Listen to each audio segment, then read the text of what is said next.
बोलिए श्री आशुतोष महाराज की जय। सच्चे दरबार की जय। भगवत प्रेमियों, सभी के हृदय में बसे हुए शुद्ध परमात्मा को शुद्ध हृदय से नमस्कार नमस्कार नमस्कार। सभी के हृदय में बसे हुए शुद्ध परमात्मा को शुद्ध हृदय से नमस्कार नमस्कार नमस्कार। मेरे तो गिरधर गोपाल, मानव शरीर भगवान की कृपा से मिला है और केवल भगवान की प्राप्ति के लिए मिला है। इसलिए सब काम छोड़कर भगवान में लग जाना चाहिए। जिनकी उम्र ज़्यादा हो गई है उनको तो भगवान में लगना ही है, जिनकी उम्र छोटी है उनको भी सच्चे हृदय से भगवान में लगना है। संसार का सब काम कर देना है, पर अपना असली ध्येय, लक्ष्य, उद्देश्य केवल परमात्मा की प्राप्ति ही रखना है। देखो, एक बात का हमेशा ध्यान रखना, घर में अपने बच्चों को भी सबको समझाते रहना, हर चीज़ छोटी छोटी बात बोल के सच के आधार पे, कि भगवान के बिना इस संसार का कुछ भी मतलब नहीं है। उसी को पाने के लिए हम आए, किसी भी तरीके से समझाए। क्योंकि जितनी आयु बढ़ती जाती है, ये नहीं है कि भाई किसी को ज्ञान नहीं लग सकता, बड़ी उम्र में भी लग सकता है। ज्ञान की कोई उम्र की बात नहीं होती है, बचपन में भी लग सकता है, वृद्ध अवस्था में भी लग सकता है। तो इसलिए जितना हम संसार को पकड़ते हैं, जैसे कोई 90 साल का इंसान है, दोनों पति पत्नी जिंदा हैं, तो उन दोनों के शरीर का क्या है, एक दूसरे के साथ रहते हैं वो, बाकी तो कोई मतलब नहीं है। लेकिन अब उनकी एक दूसरे में कितनी आसक्ति हो गई, तो आसक्ति हटने में कितना टाइम लगेगा, क्योंकि उनका टाइम कितना ज़्यादा हो गया साथ में रहते हुए। ऐसे ही हम संसार में किसी भी चीज़ को पकड़ लेते हैं। ये उदाहरण दिया पति पत्नी का, ये ईश्वर की सृष्टि है, उसी के आधार पे चल रही है कि उम्र का हमें किसी से कोई लेना देना नहीं है, क्योंकि ये शरीर तो नश्वर है। हमें भगवान से जुड़ने के लिए हम बात कर रहे हैं कि संसार को किस तरीके से समझा जाए कि इसको पकड़ना नहीं है। संसार जिस चीज़ को हम पकड़ते हैं उसमें परिवर्तन होता है, उस परिवर्तन को हम समझ नहीं पाते और उसमें आसक्ति हो जाती है। आसक्ति होने से उस चीज़ को हम अपने पास देखना सुनना सब कुछ चाहते हैं, पर उसका कितनी देर के लिए रस रहता है हमारे पास। अभी आप एक बच्चे को गोद में उठाया और आप सोचोगे मैं इसको घुमा के भी ले आऊं, आप उठा के तो ले गए, आपसे तो अब चला ही नहीं जा रहा, क्योंकि पहले तो आपके अंदर बड़ा जोश आया कि मैं इसे घुमा के लाऊं, और जैसे ही आप नीचे उतरे और घुमाने गए तो आपसे अब चला ही नहीं जा। अरे बच्चा तो गोदी से नहीं उतर रहा, अब आप क्या करोगे, क्योंकि आपने अपनी इच्छा से घुमाने के लिए उसमें इच्छा अपनी डाली। बच्चे ने नहीं कहा मुझे घुमा के लाओ, आपकी इच्छा थी, आप घुमाना चाहते थे, पर आप घुमा तो नहीं सकते गोद में उठा के, खुद को चला लो इतना ही बहुत है। पर वो इच्छा आपकी थी और आपने सोचा अब वापस आप घर जाओगे और उसे छोड़ के आओगे, तो आपको पहले क्यों नहीं समझ में आई ये बात, उसमें क्यों आसक्ति डाली आपने कि मैं इसे घुमा के लाऊं। आप घर में ही समझ जाओ ये चीज़ें कि भाई मैं इसको घर में ही घुमा के देखूं कि मैं कितनी देर घुमा सकती हूँ। तो हर चीज़ संसार की आप जब पकड़ते हो, संसार में आसक्ति रखते हो, तो वो चीज़ आपके उसी तरह से आपके ऊपर कैसे बोझ बनती है, कैसे आपके ऊपर जैसे सिर पे बक्सा रखा उसने ट्रेन में नहीं उतारा, ऐसे मन से बोझ को लेके हम चलते रहते हैं। वास्तव में कोई चीज़ की आपको उठाने की कुछ भी करने की ज़रूरत नहीं है, प्रकृति ऑटोमेटिक चल रही है। कभी भी भगवान किसी को भूखा नहीं रहने देते, उनके तो तरीके भी अलग है।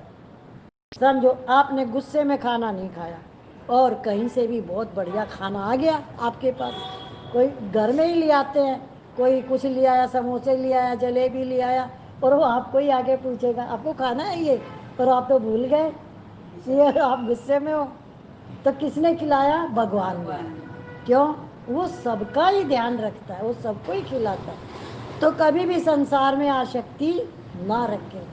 संसार की आसक्ति एक बंधन है। संसार में रहें और कर्तव्य कर्म करें, पर मन को भगवान में लगाएं। एक मन ही भगवान में लगाना है, बाकी और आपका काम सब कुछ भगवान ऑटोमेटिक करते हैं। वास्तव में सत्ता एक परमात्मा की ही है। संसार की तरफ आप ध्यान दें तो यह सब मिटने वाला है और निरंतर मिट रहा है। आप अपनी तरफ देखें कि जब आप अपनी माँ के पेट से पैदा हुए उस समय शरीर की कैसी अवस्था थी और आज कैसी अवस्था है। संसार निरंतर बदलने वाला है और परमात्मा निरंतर रहने वाले हैं। संसार रहने वाला है ही नहीं और परमात्मा बदलने वाले हैं है ही नहीं। तो वे परमात्मा हमारे हैं और हम परमात्मा के हैं। इसमें दृढ़ता होनी चाहिए।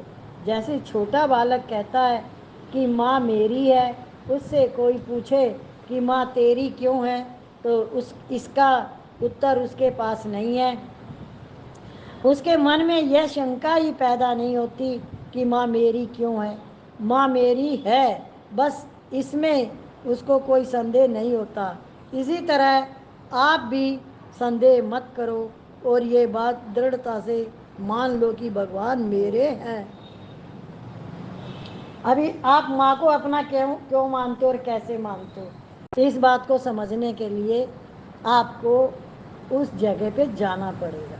जैसे बच्चा होता है तो अब उसको सिखाया जाता है, बोल मम्मा मम्मी माँ, उसको सिखाते हैं खूब तेज तेज, है ना, सारे दिन।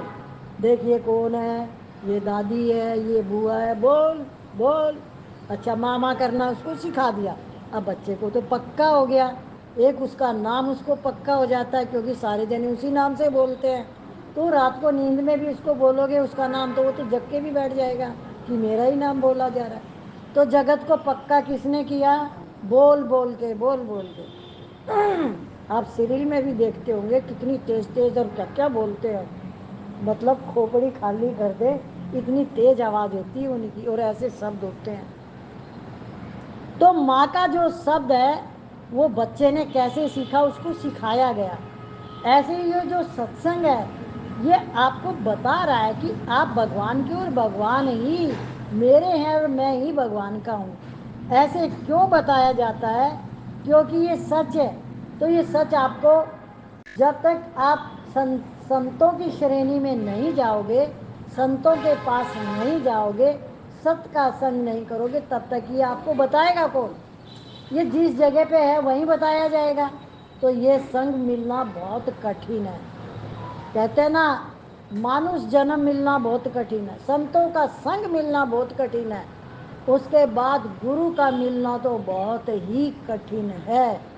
क्योंकि गुरु आत्मा और परमात्मा का नाम है। गुरु कौन है, आत्मा और परमात्मा, वो प्रकाश वो ज्योति जो हमारे अंदर निरंतर है और उसी का नाम गुरु है। पर संग हमें साकार रूप में संत यानी गुरु भगवान ही गुरु बन के आते हैं और हम उनका संग करते हैं, उन पे आस्था भरोसा विश्वास श्रद्धा ये सब रखते हैं और उनके चरणों में मन को लगाते हैं। जब तक चरण धूलि में मन नहीं लगेगा तो जब तक उनकी हमारे ऊपर कृपा कैसे बरसेगी। तो उनका सिर पे हाथ आना बहुत जरूरी है। और संत का गुरु का हाथ सिर पे कब आएगा, जब हम उनके चरणों में जाएंगे। कब आएगा सिर पे हाथ, जब हमारा मन चरणों में जाएगा। तो जब उनका हाथ हमारे सिर पे आ जाता है तो अब आपको क्या करना है, अब उनका ही काम शुरू हो गया। आपका तो काम हो गया कि आपका मन अब कहाँ है, भगवान में। मेरे तो गिरधर गोपाल दूसरो न कोई, जाके सिर मोर मुकुट मेरो पति सोई। मीराबाई का भजन है ये।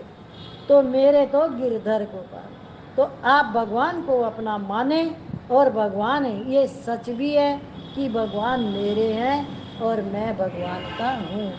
ये बात आपको सत्संग में ही मिलेगी और कहीं नहीं मिल सकती। भगवान के सिवा और कोई मेरा नहीं है, क्योंकि वह सब छूटने वाला है जिनके प्रति आप बहुत सावधान रहते हैं वे रुपए, ज़मीन, मकान आदि सब छूट जाएंगे, उनकी याद तक नहीं रहेगी। अगर याद रहेगी रीति हो तो बताएं कि इस जन्म से पहले आप कहाँ थे, आपके माँ बाप, स्त्री पुत्र कौन थे, आपका घर कौन सा था। जैसे पहले जन्म की याद नहीं है, ऐसे इस जन्म की भी याद नहीं रहेगी।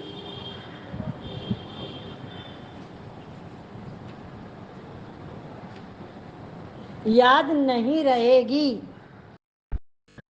जिसकी याद तक नहीं रहेगी उसके लिए आप अकारण परेशान हो रहे हो। कितनी बड़ी बात बताई गई है। क्या समझ में आया? जिसकी याद ही नहीं रहेगी उसके उसके कारण तुम बिना बात परेशान। किसकी याद नहीं रहेगी? इस जन्म की भी याद नहीं रहेगी। कारण परेशान हो। पिछले जन्म का तुम्हें कुछ भी याद नहीं है, अब इस जन्म का भी याद नहीं रहेगा। और पकड़ क्या रखा है? जगत, उसमें है परिवर्तन, और परिवर्तन आपने पकड़ लिया तो बदलता ही रहेगा, तो छूट ही रहा है क्षण क्षण पल पल, फिर भी उसमें ध्यान नहीं जा रहा। अभी भी तो बदल रहा है, अभी तो छूट रहा है। हम सुबह क्या सोच रहे थे, दोपहर में क्या सोच रहे, रात को क्या सोच रहे हैं। अगर आपका मन गुरु चरणों में है, आप सत्य के आधार पे हैं, तो आप दृढ़ता से भगवान के साथ जुड़े हुए हैं। आपके अंदर कोई मैल नहीं आएगी, द्वेष नहीं आएगा, इच्छा नहीं आएगी, तो ये लोभ मोह क्रोध ये नहीं आएंगे, तो आप बचे हुए हैं, बच जाओगे। वरना ये जो चीज़ है नहीं वो आपको पकड़े रखेगी। क्या?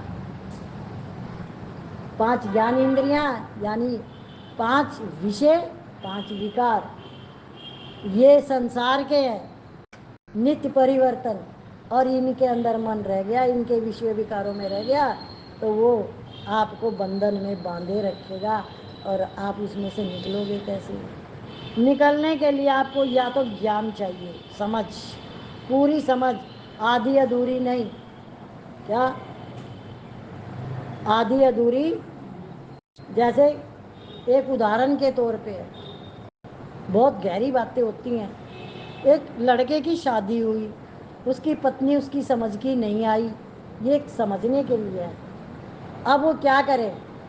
अब वो धर्म के रास्ते पे चल रहा है अगर, तो उसे निभाएगा, उस अपनी गृहस्थी को सही चलाएगा कि जो है जैसी भी है निभाओ। बहुत घरों में हमने देखा ऐसे निभाते हुए। और जब वो निभा लेता है तो कुछ समय बाद वो समय निकल जाता है, और फिर अपने आप को ही अच्छा लगने लग जाता है। पर शुरू में क्या होता है, और जैसे ही कोई कहेगा कि ये तो इसका स्वभाव सही नहीं है, ये तो अच्छा नहीं, दूसरे भी कहने लग जाएंगे, तो किसका नुकसान हो रहा है? तो जो अपना नुकसान कर लेता है दूसरे के कहने से, उसके जैसा मूर्ख तो कोई होगा ही नहीं। तो इसलिए अपने मुंह को कम से कम खोले। क्या? अपने मुंह से कभी भी किसी की कोई बात इस तरीके की ना कहें कि रिटर्न में हमारे पास क्या है, और वो फिर हमारे पास ही आए तो हम ही दुखी सुखी हों। ज्ञान बहुत गहरी चीज़ है, बहुत तरीके की चीज़ है, कि जिसमें से निकलने के लिए आपको क्या क्या कितना संघर्ष है। ये भी एक संसार का संघर्ष तो एक माया भी है, जिसका कोई लेना देना भी नहीं है, पर ये तो सत्य का आधार है। सत्य के आधार पे चलते हुए जितनी गहराई में उतर जाओगे उतने ही आप परमात्मा के नज़दीक पहुंच जाओगे। एक दिन ऐसा हो जाएगा आपके अंदर ही आनंद और शांति, हर चीज़ का आपको मतलब समझ में अपने आप आ जाएगा ऑटोमेटिक। समझ रहे हो? अब समझो आपका घूमने का मन कर रहा है कहीं, आप कहोगे मैं समुद्र किनारे घूम के आऊँ, तो घूमना तो कोई गलत नहीं है। आपने गाड़ी कर ली, सबसे पूछ लिया किसको जाना है, सब तैयार हो गए, घूम के आ गए। एक होती है इच्छा कि मेरे को वहाँ जाना है, मेरे को वहाँ जाना है, तो वो क्या होता है कि मन के अंदर घूमना पड़ा रहता है, तो उससे मिलेगा क्या? क्या मिलेगा? कि सारे दिन वो भटकता ही रहेगा। एक हो तो घूमने जाना कोई बुरी बात नहीं है, पर भटकना बुरी बात है। तो भटकता कौन है? मन। कौन भटकता है? और मन को कभी भी शांति मिलती नहीं। भटकते हुए मन को मिलेगी शांति? नहीं मिलेगी। तो इस मन को स्थिर बनाने के लिए बुद्धि की सहायता लेनी पड़ती है। जब मन बुद्धि से जुड़ जाता है, बुद्धि निर्णय लेती है, फिर बुद्धि आत्मा से जुड़ जाती है, तो वो सही निर्णय लेने लगती है। सत्य और असत्य का उसे पता लगने लग जाता है। तो जो सत्य के आधार पे चलता है, उसके जीवन में संसार की मिलावट कभी आती ही नहीं। क्या उसके अंदर संसार नहीं आता? संसार बाहर रहता है। जो चीज़ जैसे वैसे ही रहेगी, उसको ना उसमें अच्छा है ना कुछ खराब है। अब अच्छा बुरा कब लगता है आपको?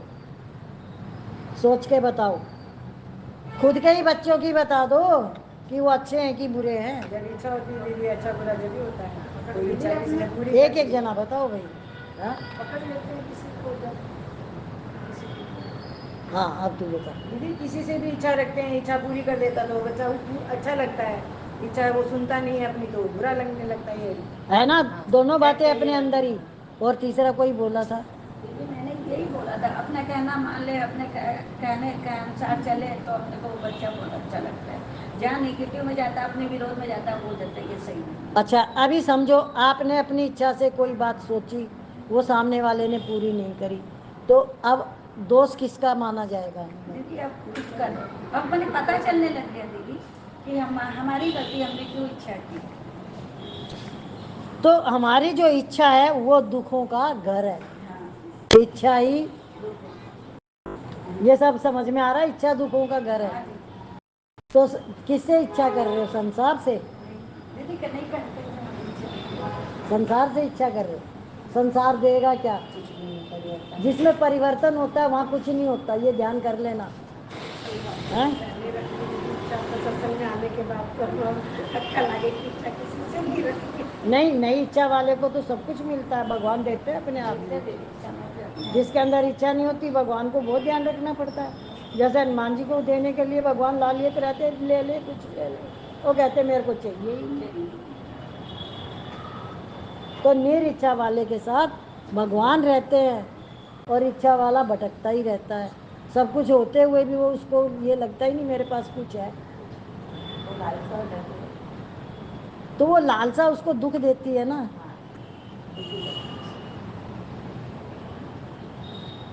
याद नहीं रहेगी, जिसकी याद तक नहीं रहेगी, उसके लिए आप अकारण परेशान हो रहे हो। यह सबके अनुभव की बात है कि हमारा कोई नहीं है, सब मिले हैं और बिछुड़ जाएंगे, इसलिए मेरे तो गिरधर गोपाल, दूसरों ना कोई।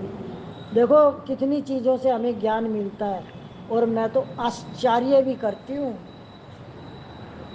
एक सीरियल के अंदर सारे नकली किरदार होते हैं, माँ बाप, पति पत्नी, बच्चे, गोदी का बच्चा भी भाड़े से आता है, पैसों से आता है।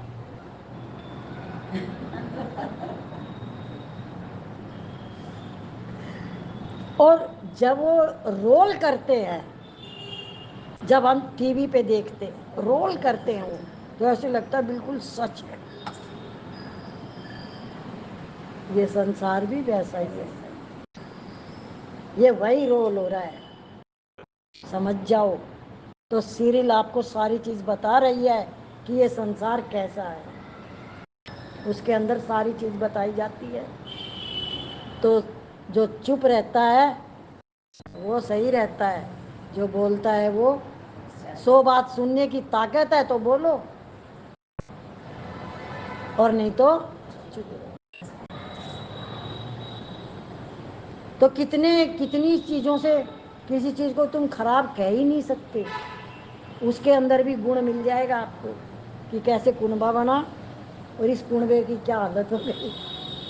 उनकी हालत भी खराब होती है, ऐसी लड़ाइयाँ मचा के रखते। मैं तो देख के ही हैरान हूँ। तो परिवार क्या है, संसार क्या है, वो आपको सब जगह सब चीज़ों से पता चल जाएगा। आप इसलिए बचे हुए हो कि आप मौन में रहने लग गए हो क्या, वरना अंदर ही अंदर इंसान इतना जलन में आप चला जाता है कि वो किसी को कह भी नहीं सकता। क्या समझो, एक इंसान 60 साल का है और उसको किसी को, कोई उसकी देवती है, पोती है, कुछ भी है, उसका मन कर रहा है कि मैं इसे 5,000 रुपये दूँ, कोई फंक्शन है या कुछ भी है, तो अब उसने तो अपने हिसाब का कुछ रखा ही नहीं अपने पास कभी भी कुछ भी, तो अब वो मांगेगी, या तो पति से, पति होगा तो, नहीं तो बेटे से। देगा कोई भी? सच बोलना, क्या बोलेंगे? इसलिए पहले तो पूछे नहीं, नहीं, हम करेंगे, आपको अलग से करने की क्या जरूरत है? आपका रोल खत्म कर दिया। क्या आप नानी दादी जो भी थे, आपका रोल खत्म कर दिया। जब आप किसी के लिए कुछ नहीं कर पा रहे हो तो वो आपको गिनेंगे भी क्यों? आपको वो साइड में ही रखेंगे।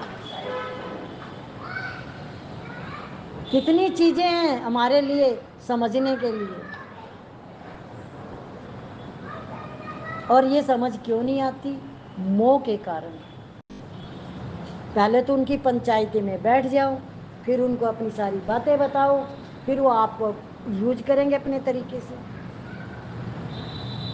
और फिर उसके बाद क्या होगा? जो होना होता है वही होगा। इसमें भी दुखी सुखी मत होना, जो हो रहा है उसी में से ही निकलना है। आप जिस नाव पे बैठ गए हो वही पार लगाएगी, समझ गए? तो अपने आप को कभी भी दुखी सुखी ना करें, ऐसा मानकर मस्त हो जाओ। संसार का काम बिगड़ रहा है तो बिगड़ने दो, वह तो बिगड़ने वाला ही है, सुधर जाए तो भी बिगड़ेगा, उसकी चिंता मत करो। आरंभ में थोड़ा सा बिगड़ेगा परंतु पीछे बहुत बढ़िया हो जाएगा। दुनिया सब की सब चली जाए तो परवाह नहीं है, मैं और भगवान इन दोनों के सिवा और कोई नहीं है। मैं केवल भगवान का हूँ और केवल भगवान मेरे हैं, इसके सिवा और किसी बात की तरफ देखो ही मत, विचार ही मत करो। एक परमात्मा ही सब जगह परिपूर्ण है, उसके सिवा और कोई है ही नहीं, कोई हुआ नहीं, कोई होगा नहीं, कोई हो सकता नहीं, ये परमात्मा ही मेरे हैं, ऐसा मानकर मस्त हो जाओ, प्रसन्न हो जाओ। हम अच्छे हैं कि मंदे हैं इसकी फिक्र मत करो। जैसे भरत जी महाराज चित्रकूट जाते हुए माँ कैकेयी की तरफ देखते हैं तो उनके पैर पीछे पड़ते हैं और अपनी तरफ देखते हैं तो खड़े रहते हैं, पर जब रघुनाथ जी महाराज जी की तरफ देखते हैं तो दौड़ पड़ते हैं।